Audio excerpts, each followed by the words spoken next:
National Kidney Foundation, we are fueled by passion and urgency. NKF is a lifeline for all affected by kidney disease.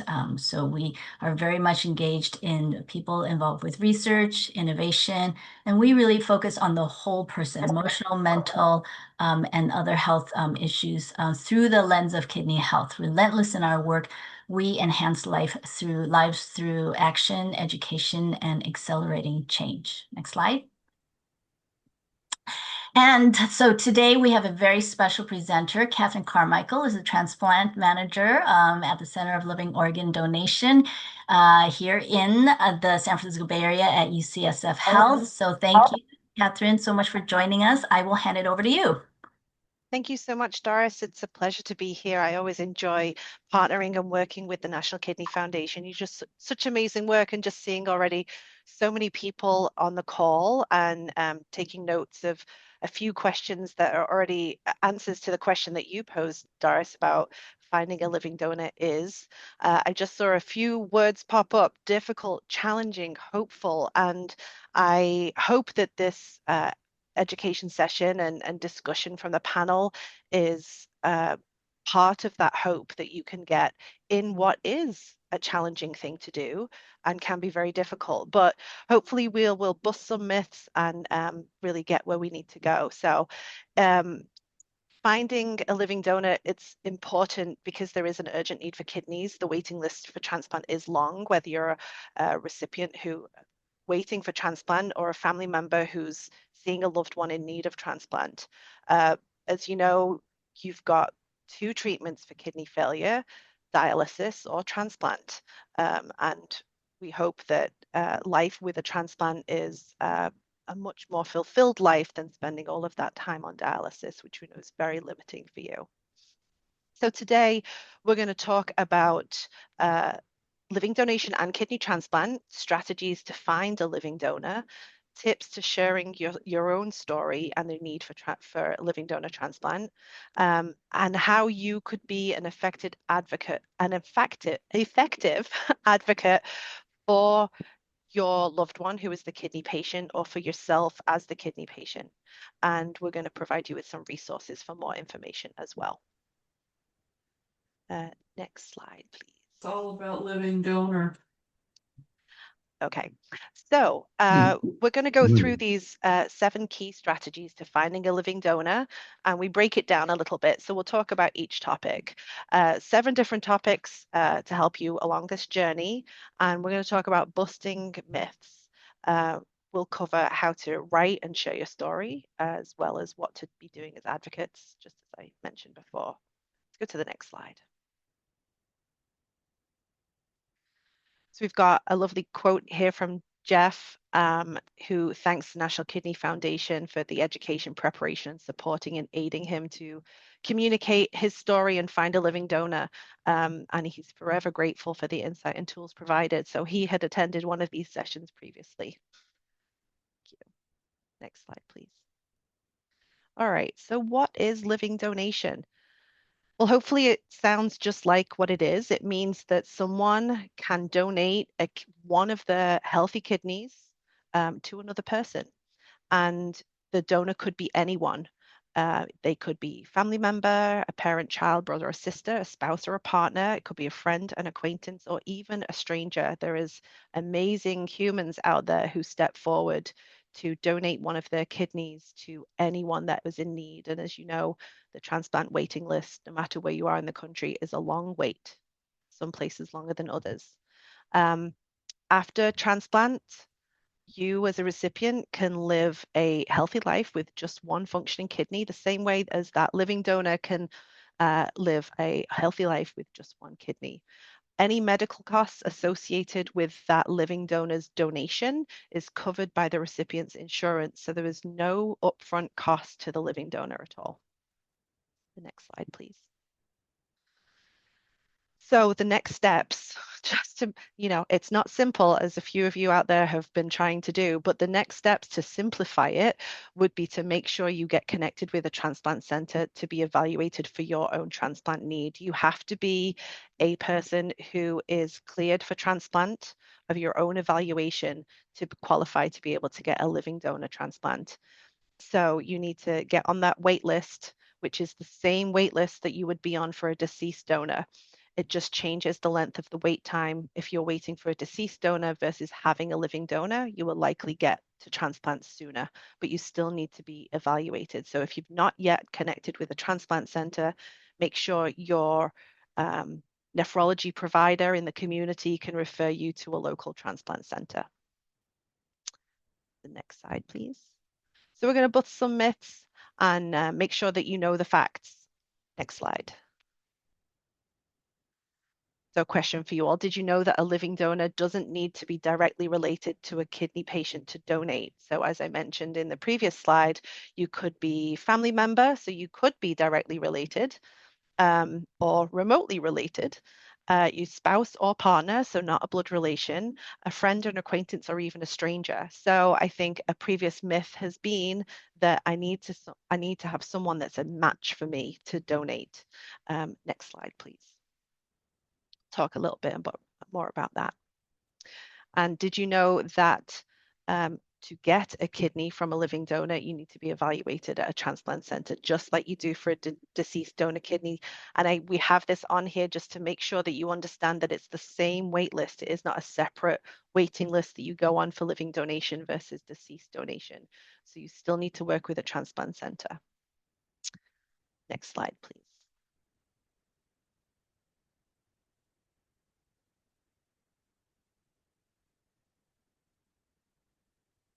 Okay. So kidney failure can lead to dialysis or transplant, two types of treatment. And in the transplant section, it comes down, we've mentioned deceased donation and living donation. The difference between those two things are two main points. For a deceased donor, you've likely got a longer time to wait on that wait list once you have been evaluated and deemed a suitable candidate for transplant. And that candidacy can also change during that wait time. So keeping yourself healthy and following the directions of the transplant program is a really good thing. One thing that I learned really quickly when I came to work over here at UCSF is those people waiting for transplant here in San Francisco, depending on blood type, might have up to a 10-year wait. And in 10 years, an awful lot can change with your own health. So maintaining your own health and wellness as someone waiting for transplant is very important. Because the deceased donor is a long time to wait. Living donation changes the game entirely. If you can find people to apply to be a living donor and are lucky enough to have someone be linked to you that has successfully been approved for living donation, then that can really shorten your wait time. It's a big significant thing. If you can think about a deceased donor as well, not to get into too much details about that, but when those organs become available from a deceased donor, that's when you hear about people getting called into the hospital for transplant. In the living donor world, because your living donor is possibly someone you know or a stranger, they are often able to give a good window of time that they are available to come in to donate.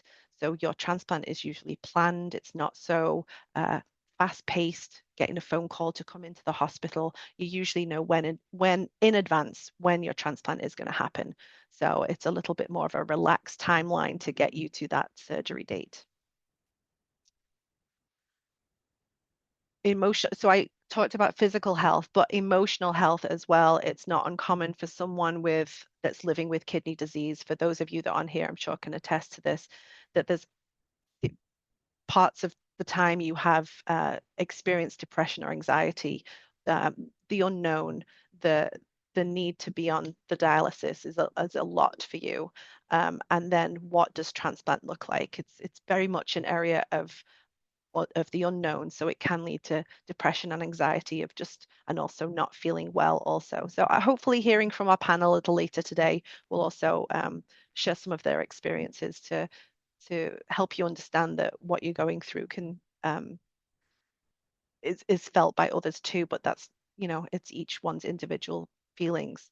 So in the emotional wellness, you've got transplant social workers as well. They're trained to help kidney patients through these difficult times and will help you get the right support in order to have the best chance of getting approved for transplant. It's a very important component of that.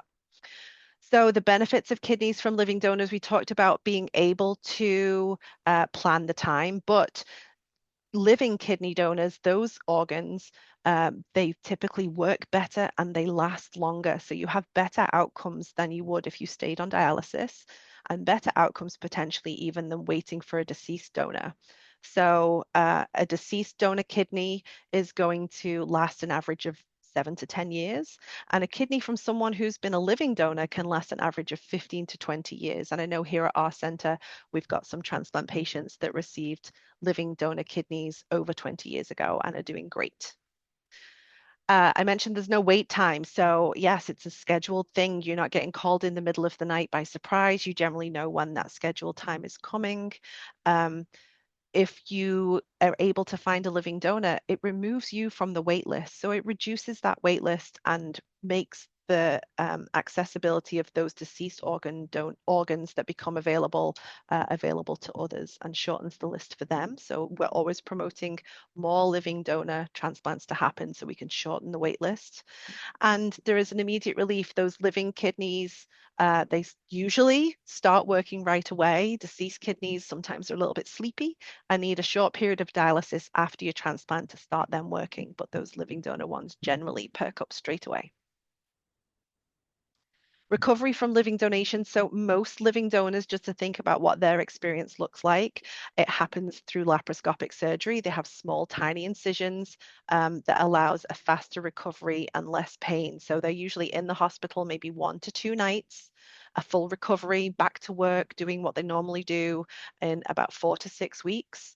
We often hear from our patients that they really hardly needed any pain medicine. We've had recent kidney donors that said all they took was some Tylenol.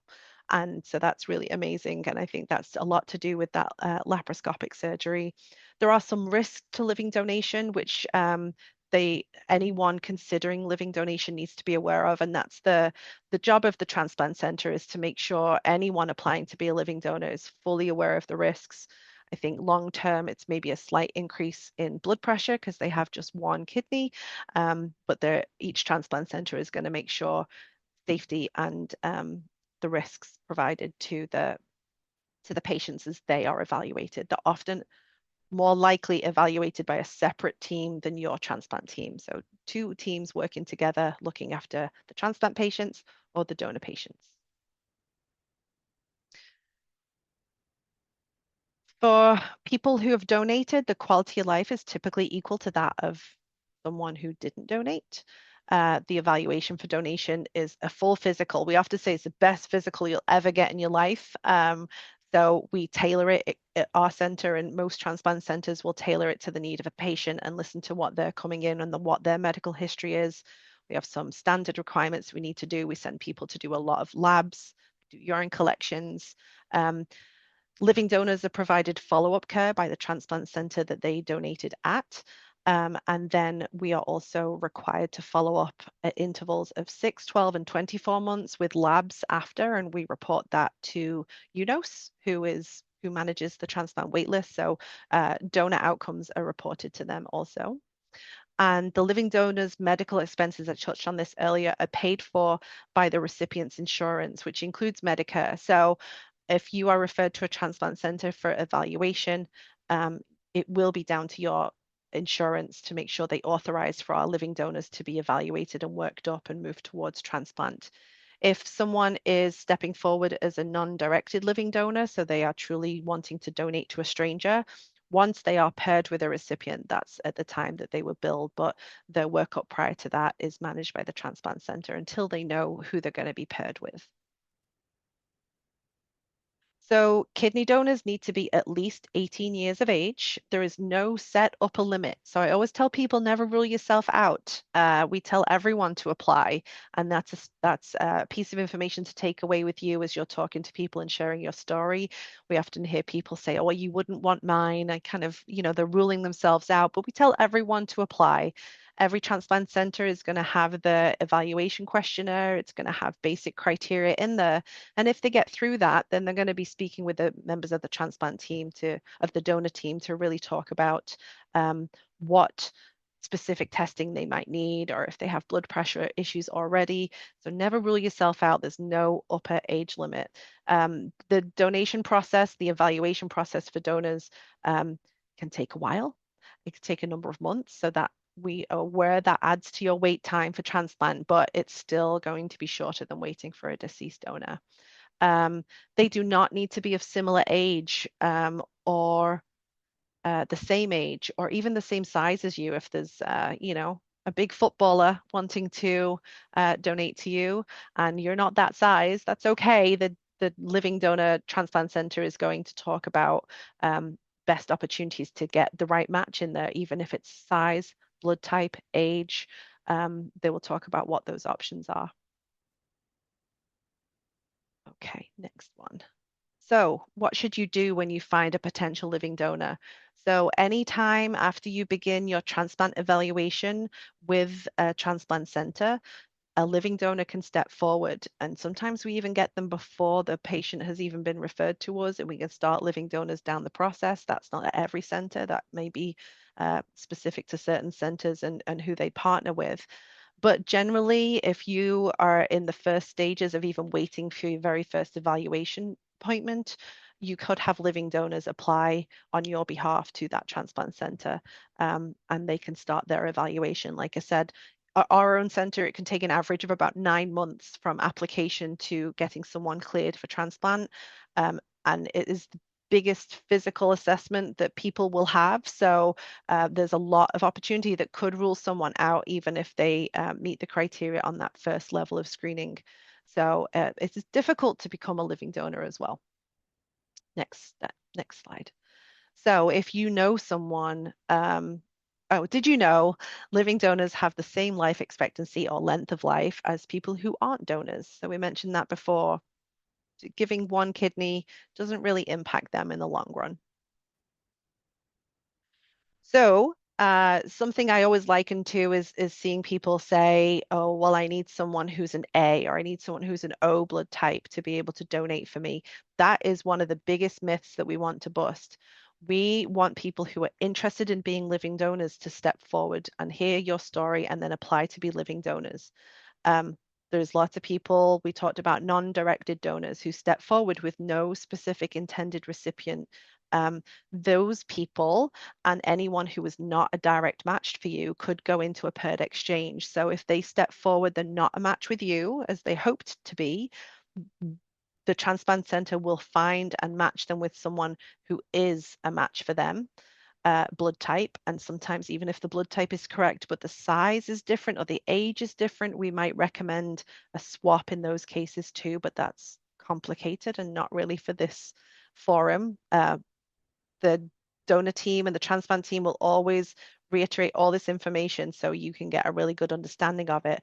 But going into a paired exchange means that you will get a matching organ for you, even though it might not have been the donor that stepped forward intentionally wanting to donate for you.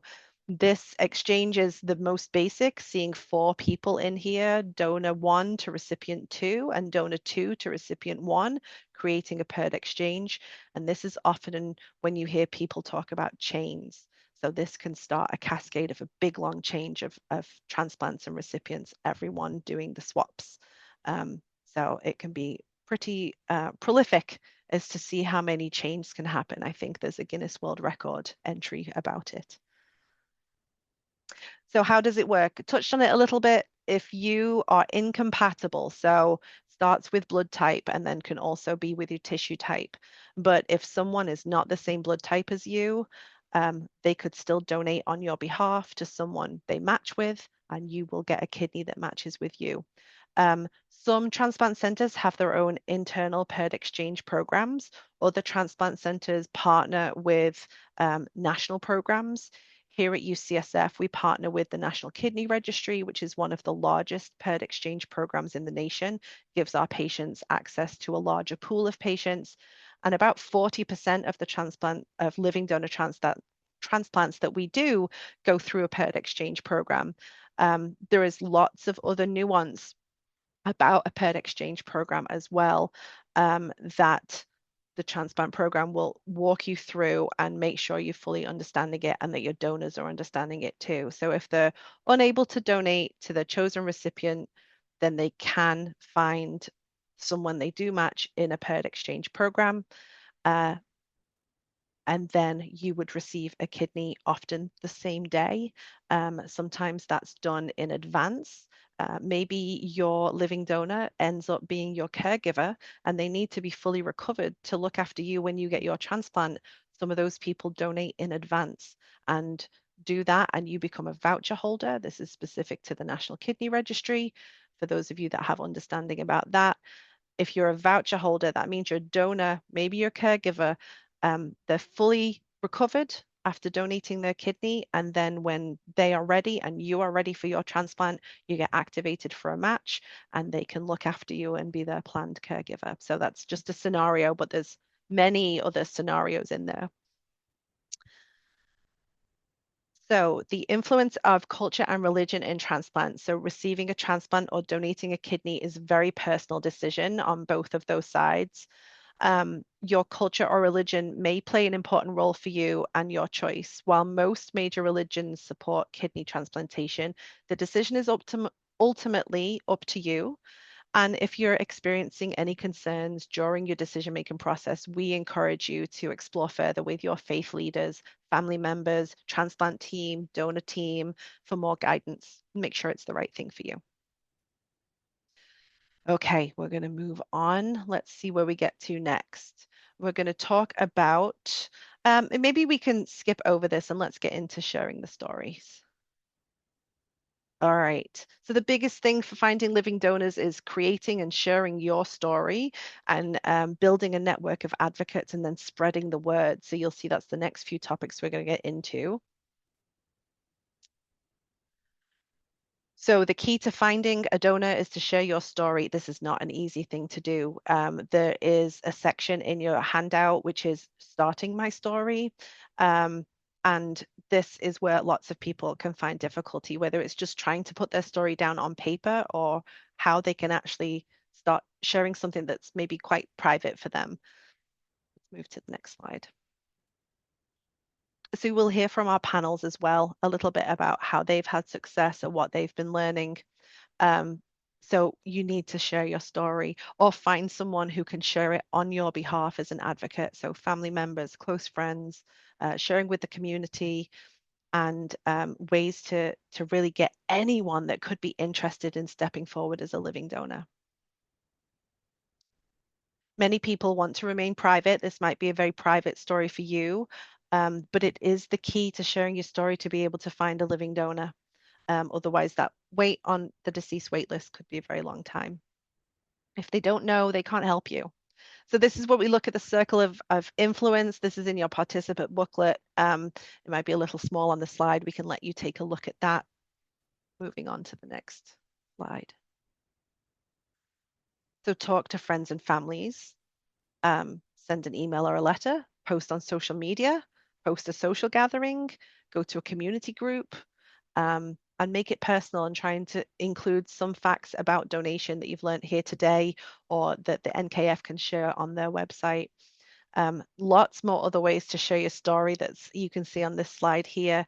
People do yard signs. We're going to hear from some of our panelists today about what they've implemented, but I worked with a patient also just from a living donor perspective. He donated, he was non-directed and he changed the life of someone on the wait list.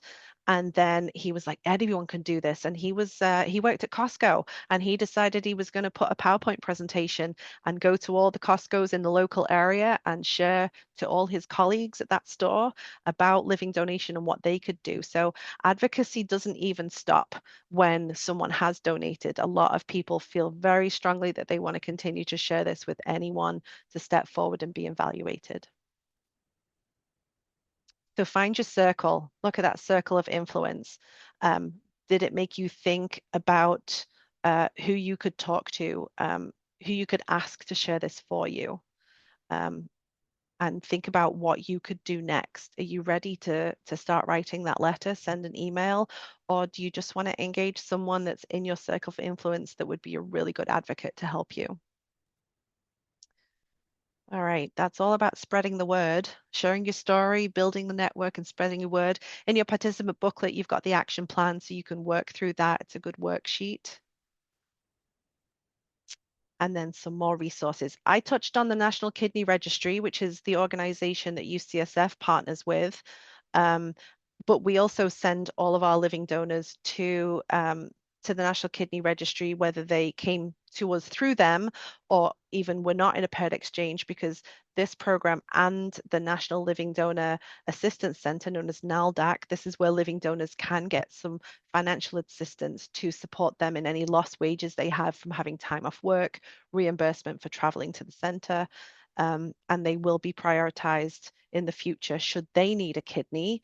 Obviously, the job of the donor evaluation is to make sure there's no big risk to someone donating a kidney if they've got a potential risk in their future of kidney failure. But down the road, anything can happen.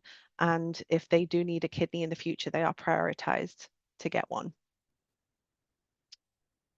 Here's some more information, the American Transplant Foundation and the American Living Organ Donor Network, some great resources to talk about financial support for donors also. And then, of course, the National Kidney Foundation has a lot of resources on their website. Any connections that you have in your information booklet as well, they're here to help you after this program. And then Okay. if you have any questions, yes. Oh, I Yeah. just keep going, Doris. You have to stop me Yeah. sometime. Which I have no problem with. We love hearing from you anytime. But Thank you so uh, much. I'll be here for the panel too if anyone's got any questions. yeah, thank you. So, yeah, so just really quickly, yeah. So NKF has also other resources for support. We have a patient helpline. We also have a online chat. So I know some of you have questions. I saw one question that in the chat about does anyone have tips for posting on social media? Yes, definitely. I understand that feeling of just feeling awkward to share. You're so vulnerable. But how do you do that? And yet you kind of really need to get your story out there. So we're going to hear from a couple of people. And so, Patty, feel free to put up that slide just so we can see all their faces. And then I'll ask you to put the slide back off.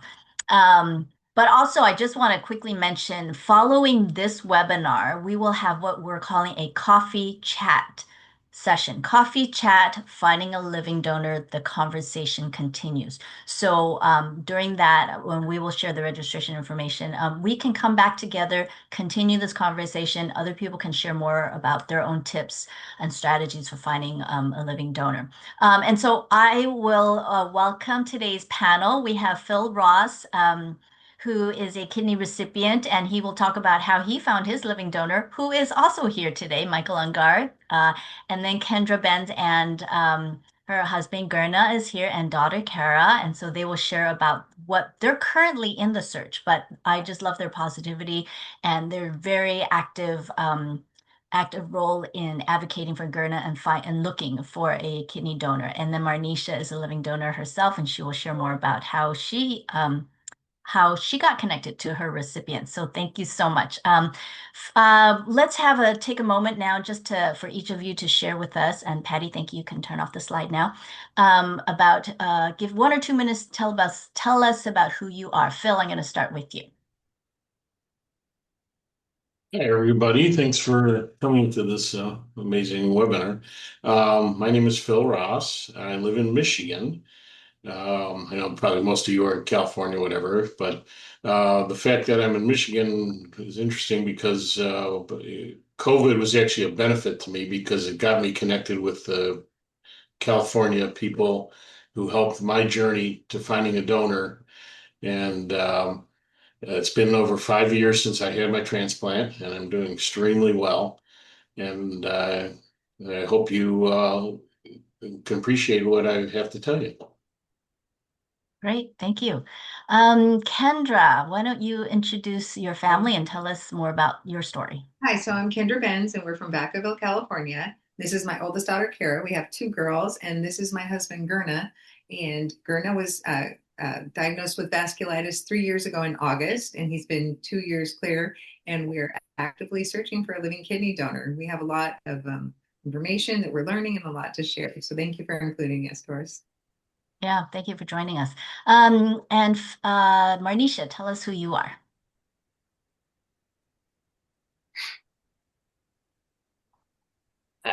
Good afternoon. My name is Marnisha Fleetwood, and I currently live in Santa Clarita, California, which is about 45 minutes north of Los Angeles. And I am a living kidney donor. I was living in Virginia, but I had to travel to Ohio to actually do the donation. And they found me on Facebook in a Facebook group. Okay. Well, thank you for letting us know that. Yeah, this webinar is on finding a living donor. So we did want to hear from a couple of living donors about how they were found. So thank you. And lastly, Michael Ungar. Michael, you want to tell us a little bit about who you are? Sure. I live in Beechwood, Ohio, which is just east of Cleveland. It's a suburb of Cleveland. And I'm a living donor. I saw somehow on Facebook, I to this day don't know where I saw it, but I think somebody reposted Phil's campaign, and I saw it and I thought, wow, I should see if I should give that a shot. And luckily for me, it's only about a 20-minute drive to the Cleveland Clinic's main campus. So that was the center through which I did my donation. Phil and I were not actually a match, so we were part of a paired donation, three recipients and 3 donors, and we get together. We just had a 5-year lunch at a nice restaurant. All of us from different states and different areas get together. It was really wonderful. Oh, wonderful. I think we're going to see a picture of that in just a bit. Phil, I want to come back to you. Can you let us know what challenges or hurdles did you have navigating coming to your decision about seeking a donor? And then Kendra will hear from you next. Phil? Yeah, well, finding out I had was going to need a kidney transplant was a total shock to me. I know I had kidney troubles most of my life. I always had an excessive protein in my urine, and every exam people would mention it. And they say, we're going to watch that closely. And my GFR was always hovering in the high 30s, whatever. And but then in 2020, I was in Utah visiting national parks and at some high altitudes, and I was just running out of breath real easily. When I got back home, I went to my doctor, who's a good friend of mine, my cardiologist, and he said, the problem's not your heart, it's your kidneys. Your kidney functioning is alarming, is the word he used. He said, go see a nephrologist right away. And so went to the nephrologist, and he was kind of an old school kind of guy. He told me, yep, you're going to need a transplant in 2 months. He says, or you're going to need to be on dialysis in 2 months, and you're going to need a transplant. He says, go get a fistula put in. He didn't even mention PD, which is the other form of dialysis. And that was frightening, very frightening, scary. And I said, I don't know, there's got to be a better way to deal with this. And fortunately, my son knew somebody in where he lived out in Los Angeles area who had gone through this just recently. So he connected me with him, and he told me about a support group out there. And they had just gone to Zoom because of COVID. They stopped meeting in person, which was fortunate for me. And I jumped on there and learned so much about, answered a lot of my questions and my fears about what it is, and learned about living donation, and learned about peritoneal dialysis, and learned about how you change, how diet can affect things my nephrologist just at the time never told me. So you're just faced with these tons of questions and very little answers. And to you join, I cannot say enough about joining a support group. And once I started to understand what the path was, I said, living donation is where the route I want to pursue after hearing the stories. So Fortunately, this same gentleman who had gone through the transplant process also had a connection with a person who does social media for a living. They had done his and two other um, kidney campaigns, and he wasn't going to do any more. He heard my story and said, "Okay, I'm going to do yours. I'll do yours for you, but it'll be my last one." And he got going on you got a web page, you got YouTube, Facebook, Instagram. I don't even know all the other ones. Almost all the social medias.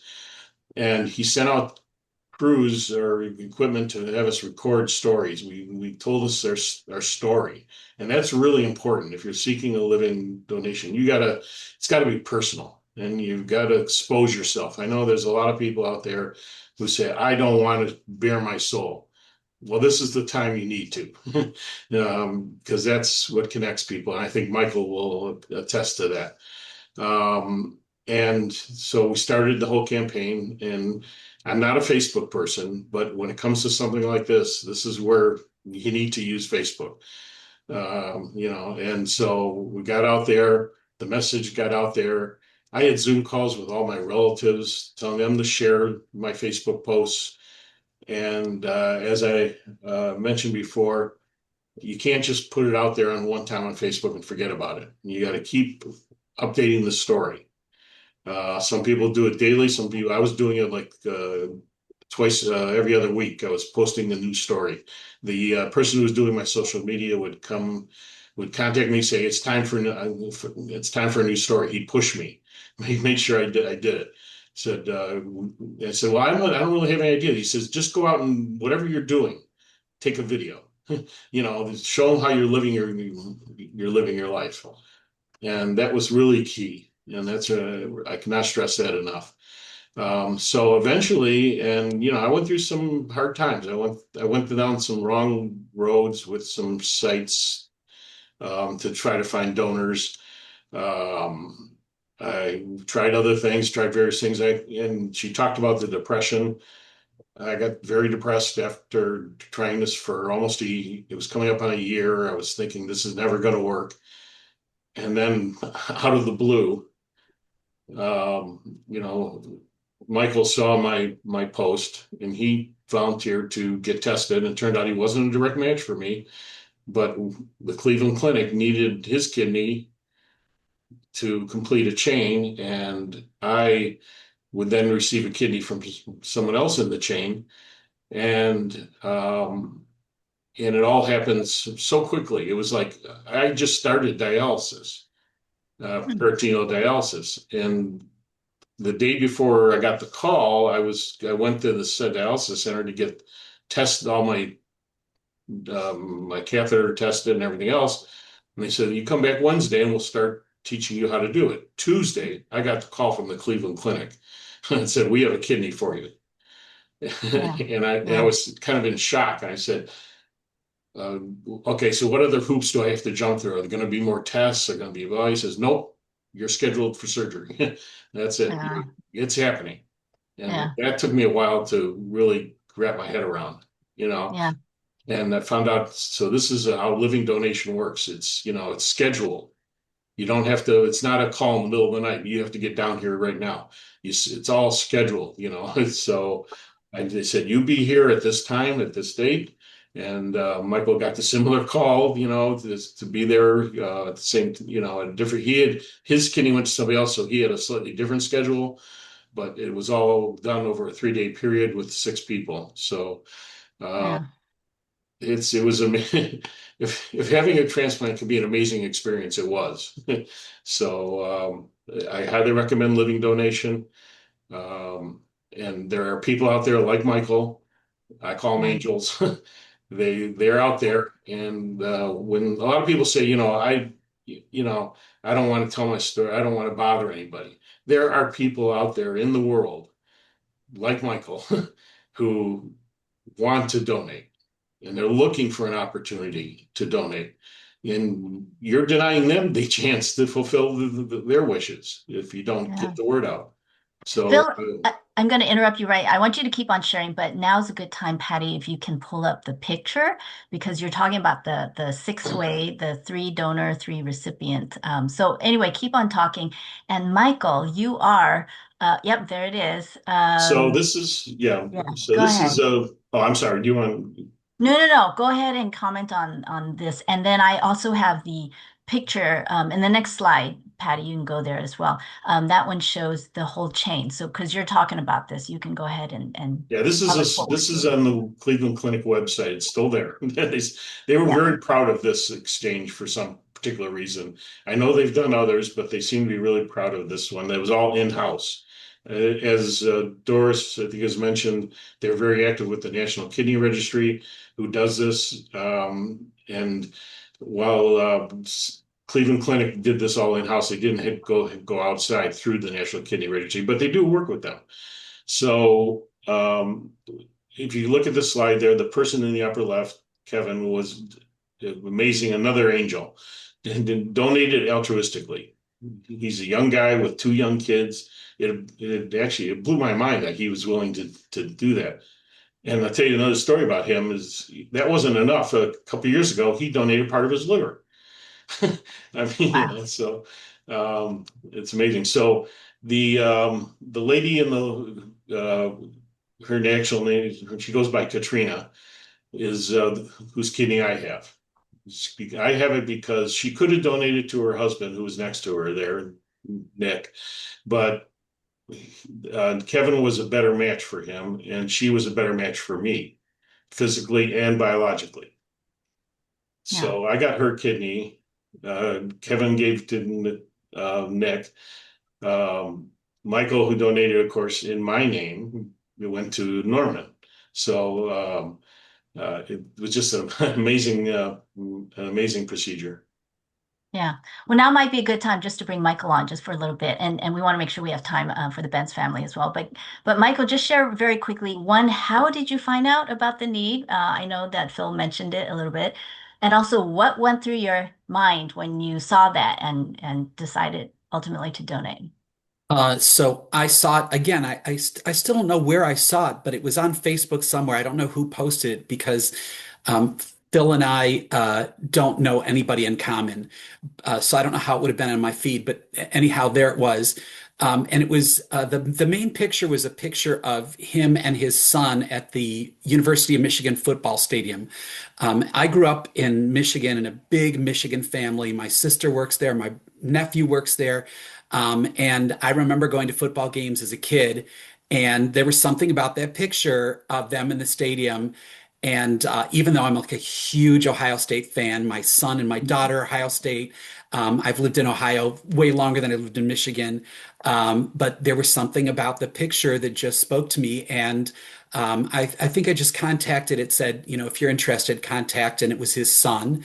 And his son said, IO, uh, his son told me to contact the Cleveland Clinic, and that's how the process started. And I will just say that through the whole process, I thought there's no way I'm going to get accepted because I do have some chronic health conditions. I've had Crohn's disease since I was 12. I also had a little bit of prostate cancer, and I was like, "There's no way." And they actually during that whole process found something else that was going on, which we were able to take care of. But I was accepted, and like Phil said, I mean, it was just crazy. Like you get a phone call one morning, and they're like, "Here's the date," and I sort of had kept it from his family because I know that there had so many disappointments. But then, I got a text from his son and I was like, yeah, I think it's me. So it was really wonderful. And it's great to have that connection now. Yeah, and the one thing I wanted to mention that Michael pointed out too is the fact that he contacted my son, didn't contact me. And that's very important is that you have somebody, if you're doing this, have somebody else behind, as I called it, it was actually my daughter-in-law she was pulling all the strings. She was taking care of everything. I called it the Wizard of Oz behind the curtain. You know, because if you try to handle that while you're going through this emotionally, it will destroy you. It will. So it's Yeah. really, really important to have somebody else handle the logistics Yeah. kind of having people contact you who might be donors and have that person direct them to the right people and everything else. It's really Yeah. Yeah. Sorry. Yeah, no, I love what you said about the Wizard of Oz behind the curtain because Kendra is very much that for her husband Gerna, who's here. So we're going to move over to the Benz family. So Kendra, can you tell us a little bit about your journey, the challenges, maybe some of the fear and anxiety and uncertainty as you're in the journey right now? Okay, terrific. So as I mentioned, we are now in August approaching the third year from his diagnosis and a year out of being clear. And so many of us in the family have tested, and we decided to make the group a little bit bigger. And so we held an event. So I have my own business. I have a bakery in Dixon, and it's got a pretty big platform. And so we decided to hold an event, and we held it 7-Eleven on July 11th. And my dear friend Sarah, who's attending, just yesterday reached her 6-month mark from when she had her kidney transplant, and she was able to attend. And we had such a great group of people who were sharing. Someone who had a liver transplant, she came in with her donor, and it just so much information, and so many people were able to learn from us, and we learned from so many others. And so, do you have anything that you want to say? No, I mean, a lot of what's being said resonates with me. I mean, I'm a Polynesian male, so to me to get my stuff out there is that, people didn't know I was sick until after 2 months laying in a hospital bed in Honolulu. So, I mean, it was, so then I thought, when I was diagnosed and what they said was going to happen, I just rolled with it. I mean, I had a strong community, I have my faith, and I think, that got me through it. And I've been working closely with UCSF. They've been amazing and always sharing with me the updates and the amount of people that have tested and the ones that are there and how it all works. I have great nephrologists. Even though every month when he comes and sees me, he said, "What are you still doing here?" I'm going like, "I don't know." "Well, do you think I'm still here?" I mean, I wish I weren't, but yet I am. But it's great. There's a great supporting staff. But yeah, at the end of the day, I consider it a journey. I think this is definitely out of our comfort zone, but one that we've embraced in, helping me get out there. At the event my wife was talking to was Hopes and Heroes. We went and, distributed bakery pastries and flyers to the different clinics so that we invited people to come in. And there were a lot of, caretakers that were asking questions like, "How did you find why are you driving 30 miles from your house?" And I said, "Well, it's my own journey," but it's like you have to interview people. And so some were, concerned about, where their spouses should go. I mean, what are they looking at? Is one form of dialysis better than the other? And so, With that information, and then just trying to connect, we ended up here. And so so I made him a Facebook post because of Marnisha and Phil, and you guys are so inspiring. So thank you both. A page. And so a Facebook page is called Gerna Needs a Kidney, and we're sharing tips. And then I'm following other people who are on a similar journey so we can help share their stories and make connections and learning and sharing as we go. So actually, yeah. So keep on sharing. But Patty, if you can pull up that picture, that wonderful picture where you refer to that Hopes and Heroes event, and then your lovely picture of the family, because going back to what Phil said, keep on sharing, keep people updated. It's not just a one-time post and done. You have to keep sharing about your family updates on Gerna's health and so forth. So this is just a great example. So anyway, handing it back to you. Go ahead. Didn't mean to interrupt you. Yeah. So every day we're putting a different post in. So yesterday's post was about this event and sharing the link for people to be able to participate and finding inspiration in others and trying to inspire, and just we've learned so much in such a short time, and I'm trying just to keep positive and as we go through this journey. Mm-hmm. Yeah. Thank you.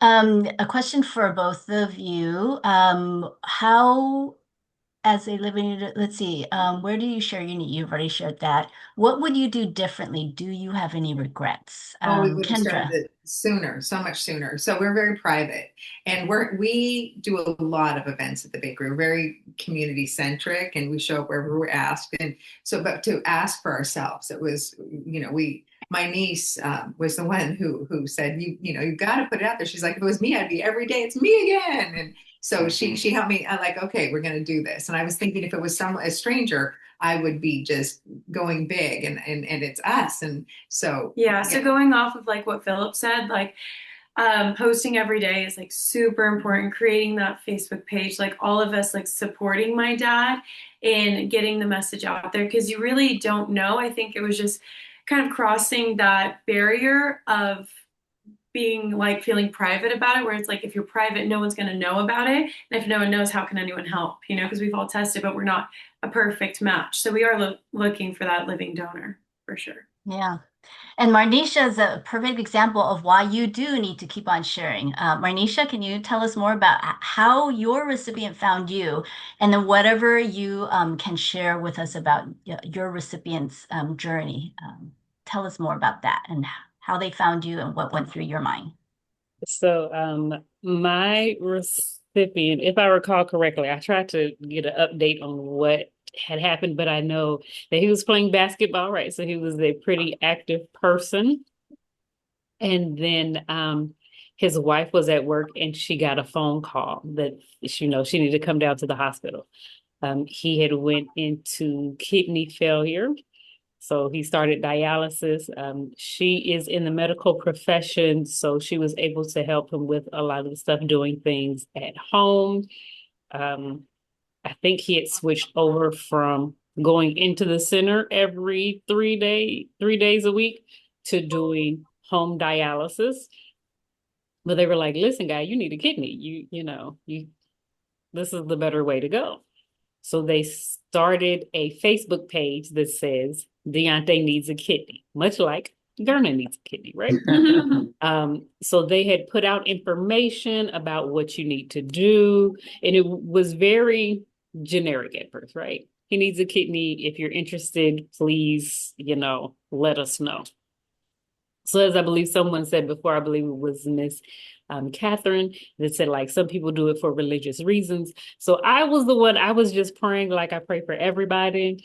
And I heard the words give life. So I'm very much a personal comedian. And I was like, I already had a baby. I'm good. I'm moving on with my life.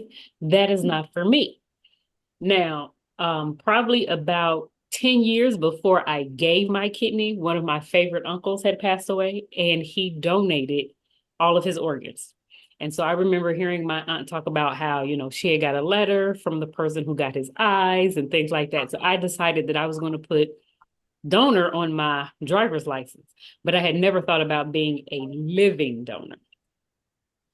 So 10 years later, I'm in this situation and I'm hearing this give life and I'm like, yeah, that's not for me. I'm going to give organs when I die. That's good enough. But then they posted again. See, you got to keep posting, right, Phil? So they posted again and they gave the phone number you can call to check if you are compatible. So I decided I was going to call, and this was my, I'm doing my good Christianly thing. And like Michael said, they're going to talk to me and be like, yeah, you're not the one. And I'm going to keep moving on. So I called and they asked some questions and they asked blood type.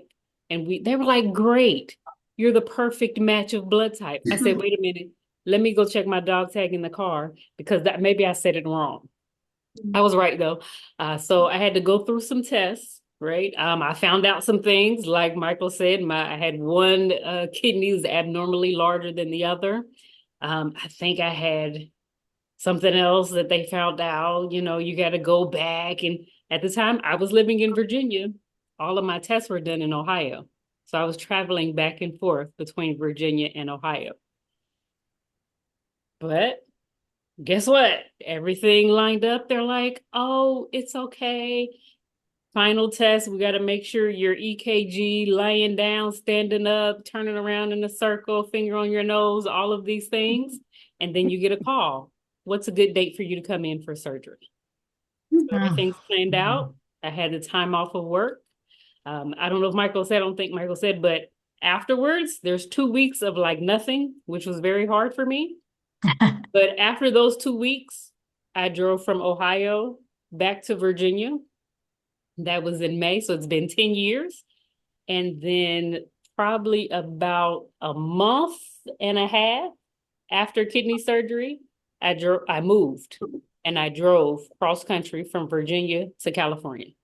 So one kidney, you still doing it, right? You can still do any and all the things that people are like, oh, but I'll just have one kidney. Yeah. You're still tip-top shape. And because this is one thing that my kids were concerned about, they're saying, Mom, but what if I need a kidney, right? What if they need a kidney? I'm like, listen, you got all these other families that are there. And if something happens to me where if I need a kidney, I'm at the top of the list. I'm golden tier now. Right. Yeah. So Right. Yeah, thank you. So much inspiration, so many good points, and just loving all your stories. This always happens where I feel like, oh, we could easily go on for another hour, but we don't have that. So I'm just going to ask one last question to all of you, for four of you. What is one takeaway that you want to leave with our audience today? Phil, let's start with you. The best thing I can say is if you have the opportunity and you're looking for a kidney, definitely try to find a living donor. It is by far the better way to go. And I know a lot of people like hand out business cards or they put up a billboard. In this day and age, Facebook is the huge billboard. And, like Michael has said, he doesn't know where he saw it. He doesn't know that we were even connected, but he saw it. So my opinion is you got to stand on the mountaintop and yell, I need help. And Facebook is that mountaintop. So, and there's people who, if you don't know how to do Facebook, social media, there are people who can help. There's a guy out there, his name's Harvey Meisel.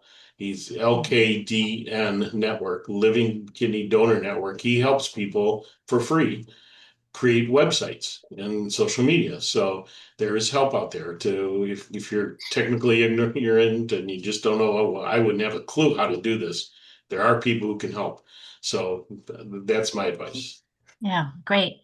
Kendra, and anybody, Gerna or Carol, feel free to throw anything out. I think you get what you focus on in life. And so we're hearing like Phil, you had someone, do your social media, and you really focused on that and had all the support. And Marnisha, your friend that her husband got the kidney. So, keep going, pull out all the stops and ask for help and join support groups and learn from others. And, we're all going to get there. Yeah, thank you. And then, I went through this process myself too, and there is that hesitation. You're just sharing your need. I didn't have a lot of people who would say, I'll do it, but you have plenty of people who will say, how can I help? And you can just say, please share my need. Because there's a Michael and Marnisha somewhere in your life. You just have to share your need so that they will hear it, as you share that from the mountaintop. Michael, any last words you'd like to share? Yeah, just the only thing is to let people know that there is no financial burden to it. As was mentioned earlier, there is a fund to help out. Luckily I work for myself, so I was able to make the decision to do it. And also, I'm a personal trainer. I took 4 weeks off of teaching my fitness classes, but really I'm back to doing what I do on a regular basis, teaching fitness classes. So you don't need to be in tip-top condition. But yeah, don't count yourself out, I would say, is don't think that you're going to get rejected, because they're really desperate for kidneys, and the technology continues to get better so that they can take organs from people maybe who in the past might not have been acceptable. Yeah, thank you. Yes, if there's another thing I could just shout from the mountaintop as people are sharing their need is don't share your blood type, because they can make that work. I mean, today we have two examples of just the text chain. Sorry, not text chain, the kidney chain, so that you get yours from somebody else. So that can work. Let the transplant center decide what works. Okay, we are a little bit over time. For those of you who can stay, Marnisha, I just want to give you also any last words you'd like to say. I would just like to say I do want to piggyback on Michael that there is no fiscal responsibility for recipients, right? You don't have to pay anything.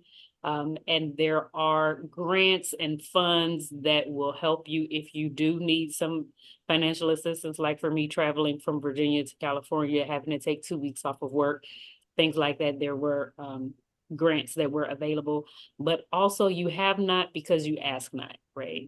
The Bible says, ask and it shall be given. So I know I come from a family where it's like, listen, we'll go on in this house, stay in this house. You don't tell people all your business, right?